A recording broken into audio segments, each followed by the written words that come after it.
ازيكم عاملين ايه؟ يا رب تكونوا بخير.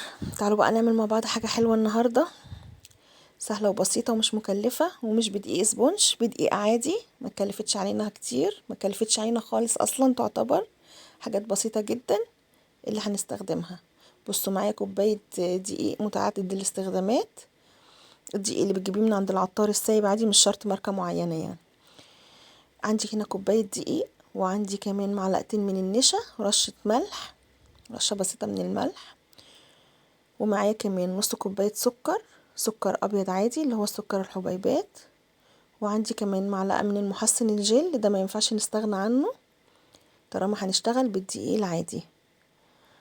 دي معلقة كبيرة، معلقة أكل كبيرة. ومعايا 3 بيضات، السبونش بتاعنا النهاردة هيتعمل ب3 بيضات. وعندي معلقة كبيرة من الخل، ونص كوباية مية. نسمي الله بقى ونصلي على رسول الله، وتعالوا نشوف الخطوات معانا ايه.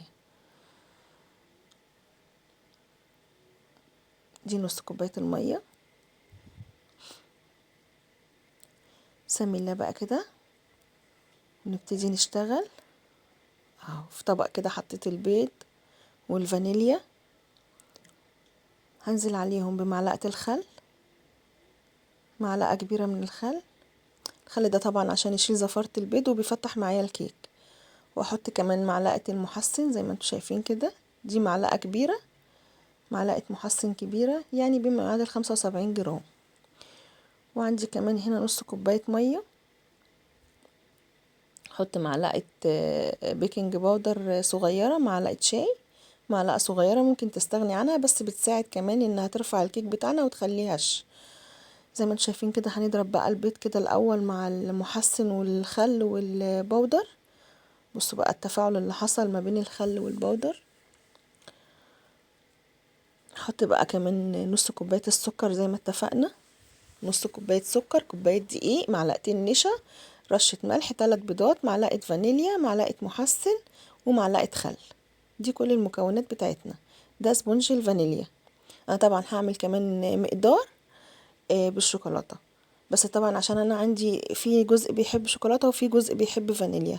بس انت لو هتعملي مقدار واحد فهما 3 بيضات، كوباية دقيق، معلقتين من النشا، رشة ملح، معلقة فانيليا، معلقة محسن، معلقة بودر، مش اكتر من كده، ونص كوباية مية. ضربت بقى كل الخليط كده مع بعضه لحد ما اداني اللون الفاتح ده، وتقل معايا بالمنظر ده كده زي ما انتوا شايفين اهو. كده خلاص القوام بتاعه مظبوط جدا. بصوا، بصوا بقى لون السبونش بقى عامل ازاي. خلاص كده احنا وصلنا للمرحلة الأخيرة. هفضي بقى في صينية، الصينية دي على حسب ارتياحك انتي، انا عايزاه في صينية 24 عشان مش عايزة الكيك بتاعي يبقى عالي قوي.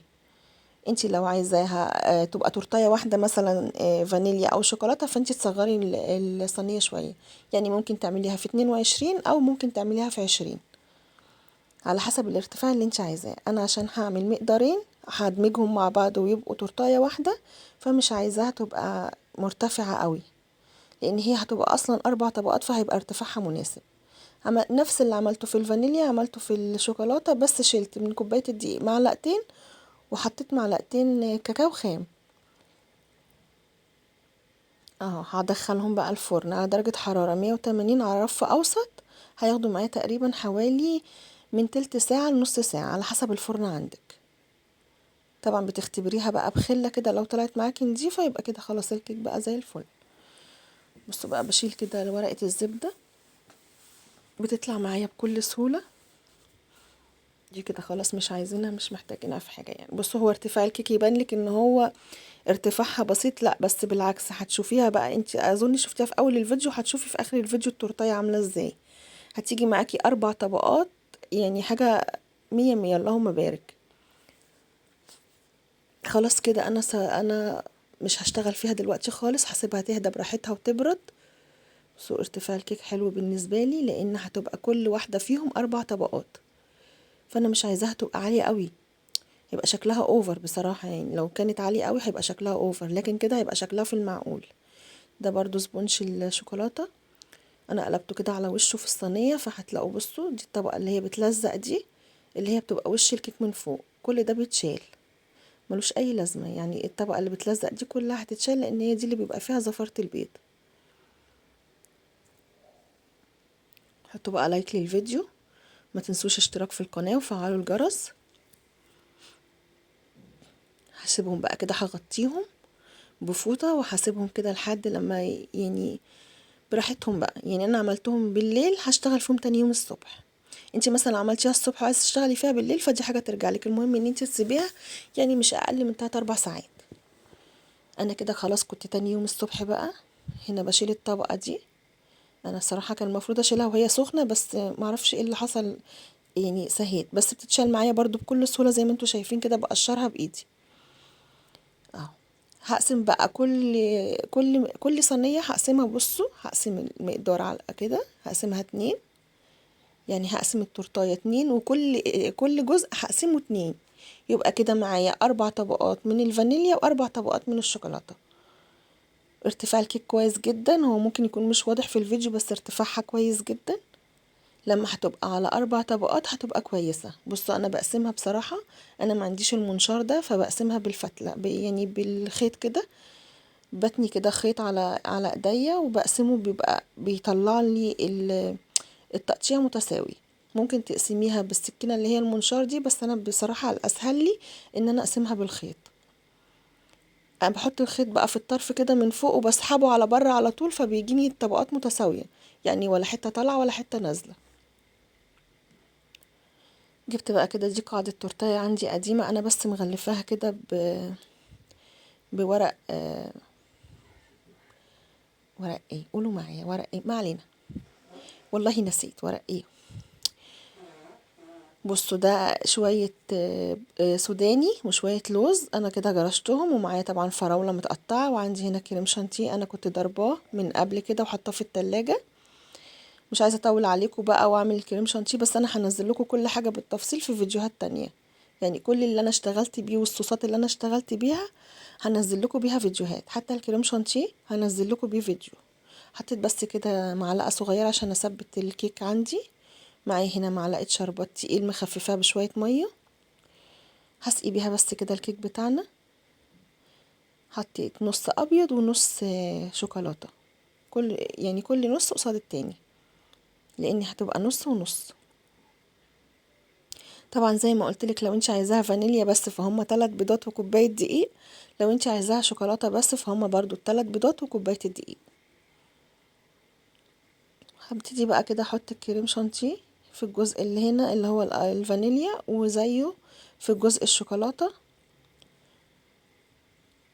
هحط بقى كده في الفانيليا هنا، هحط قطع فراوله انا مقطعاها قطع صغيره، اللي هي طلعت من الفراوله اللي انا مقطعاها سلايس.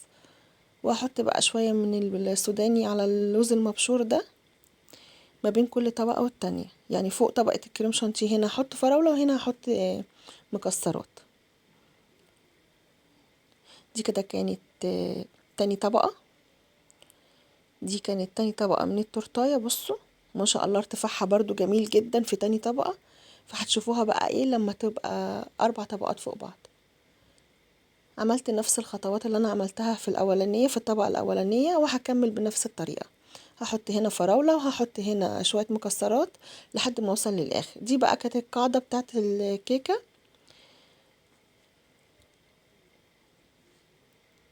هنا لسه بقى القاعدة بتاعت الكيكة دي انا بخليها على الوش. دي كده كانت تالت طبقة. بصوا جمال الكيك بصوا مش عايزة اقول لكم، كيكة الفانيليا دي كانت روعة، وكيكة الشوكولاتة بصوا بيضة وهشة وطرية تحسوها سفنج.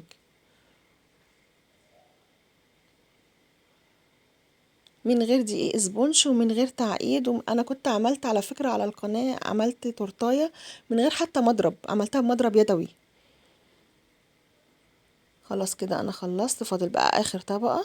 يعني هنا دي كانت تالت طبقة، كل طبقة بجلسها كده من بره ومن جوه. هنا خلاص بقى دي كانت اخر طبقة حطيتها. بمشي بقى كده بالسباتيولا اللي معايا. انا معايا واحدة للفانيليا ومعايا واحدة للشوكولاتة عشان ما اقعدش اغلب نفسي. يعني حتى واحدة في الطبق ده وواحدة في الطبق ده. هنا بقى في الطبقة الأخيرة اللي هي الخارجية دي، أنا بروح بالسباتولا كده ما برجعش تاني. يعني أنا بحط طبقة الكريم شانتيه وبروح بيها ما برجعش تاني عشان ما بهدلش الدنيا. بسحبها مرة واحدة وبمسح كده على وش الطبق وارجع أعيد الموضوع من أول وجديد عشان يطلع شكلها متساوي. خلاص بقى أنا كده جلستها. حطها بقى تشد شوية في التلاجة وتسقع كده عشان اعرف اتعامل معاها بعد كده. بصوا زي ما انتوا شايفين كده انا بوريكم ايه، نفس اللي عملته في الفانيليا بعمله في الشوكولاتة. بروح كده بالسباتولا، ما برجعش، بمسح بقى السباتولا وانضفها واعيد الموضوع من اول وجديد عشان يبقى المنظر كده متساوي. حطها بقى معايا في التلاجة تشمع شوية. حطوا لايك للفيديو، ما تنسوش لو وصلتوا لحد هنا من الفيديو يا ريت تحطوا له لايك. كده خلاص هدخلها بقى التلاجة تسقع شوية على ما انضف بقى الطباخة بتاعتي كده واجهز كل الصوصات اللي انا هشتغل بيها. جبت بقى هنا كده دي ورقة كرواسون نضيفة عشان خاطر انا هبتدي اشتغل بصوص الشوكولاتة. بصوا انا عملت فيها كده زجزاج بالشوكة زي ما انتوا شايفين كده.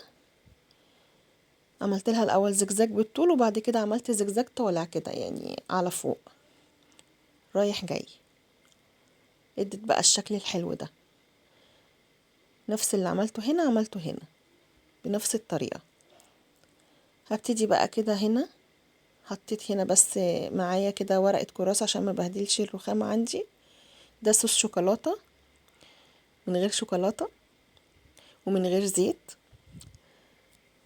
ان شاء الله هنزل لكم طريقته برضو.